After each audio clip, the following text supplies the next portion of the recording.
Hi guys, this is Sastri Munsamy. I'm Executive Head at Inspired Testing for Technology and Innovation. Welcome to part 2 of our conversation with Rex Jones in the US. Rex is talking to us about his transition from a functional tester into automation and the journey that he's gone through so far. How did you manage to maintain your motivation and commitment to your journey on the tough days? I'm sure it wasn't always easy. I'm sure it wasn't always straightforward. That's where character really comes in. How did you manage to overcome that? Yes, I agree. I managed to continue the motivation or maintain the motivation through the journey by continuing to read books and watch video courses. Because the more I watch my instructor go through the concepts, it helps me to become more confident. I became more confident because as time went on, practice and more practice and more practice, it helped me to become more confident and assured myself that I can actually do the job. I just kept going at it. I kept practicing because I realized that most things are hard when you first start. And when I overcame that hard part, it became fun. And so I want to say that having an instructor, that was really the most important part, because the instructor, they helped me through the concepts. When it was time to debug programs, they helped me. Any kind of problems I had, they was able to help me. So having an instructor is what kept me motivated.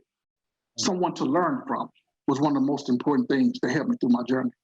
We all need coaches and mentors, and having someone that has done it and has experienced it is definitely a nice, a better way of transitioning into something new. Lessons learned from those people. Exactly. What would you consider to be some of your highlights and milestones so far? I mean, what makes you look back and smile at the path you've taken? I'm sure there's lots that you can share, although we're limited in time. Yes, there are lots that I can share, but the main highlight was how my fear of wondering, will I get a job with no experience and who will hire me? That was my highlight, because I was able to get a job or a position with no experience. And to just tell you the story, I was able to get a job with no experience because I started creating automation test scripts at my current position, not where I'm at now, but when I was 10 years ago. In that position, as I was learning through an instructor, I went to my job and I started performing those same steps at the company.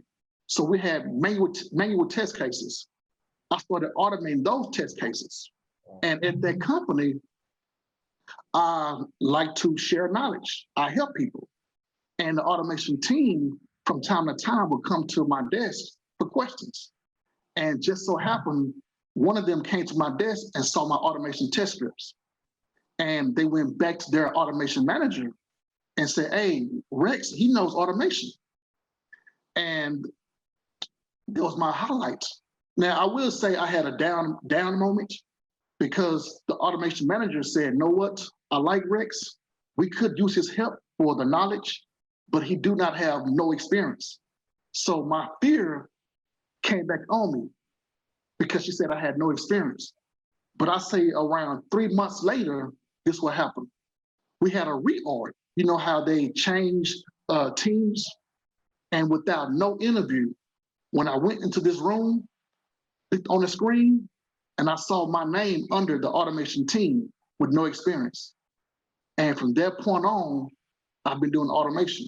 So that's a highlight because my concern was answered. I got a job with no experience. You're correct, you're right. Because I said no experience, but I had no work experience, no job experience. But the work I put into reading the books, watching videos, and having an instructor to mentor me, that is experience. And I think the mistake people like me make is thinking that you do not have experience.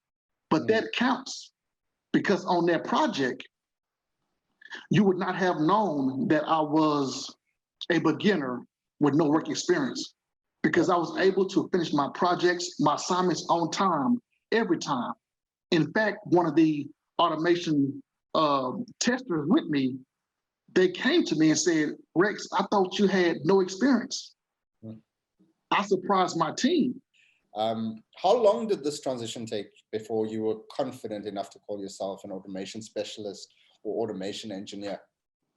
Well, I became confident on that team. And I'll tell you why I became confident. Because on that team, I was nervous because in my mind, this is my first opportunity. Mm. But I became confident when I was able to complete my assignments on time. Because in Agile, we have 2-week sprints. At the end of 2 weeks, I was always on time. That helped me to become confident that I can do the job. Also, it helped me out.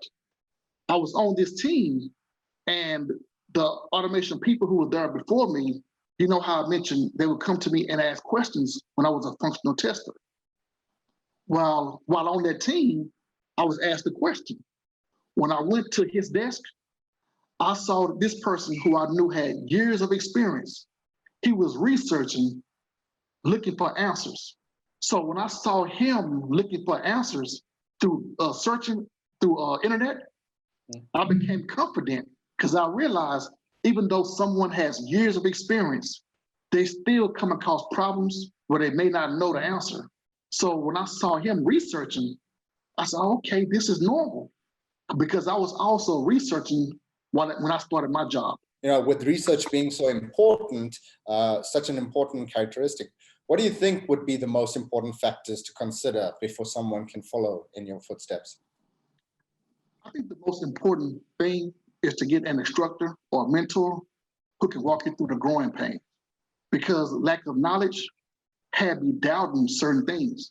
So like I mentioned that I had no idea that the person who had years of experience was still researching to find answers. That helped me to become confident because I thought by me being a beginner that I was by myself by researching.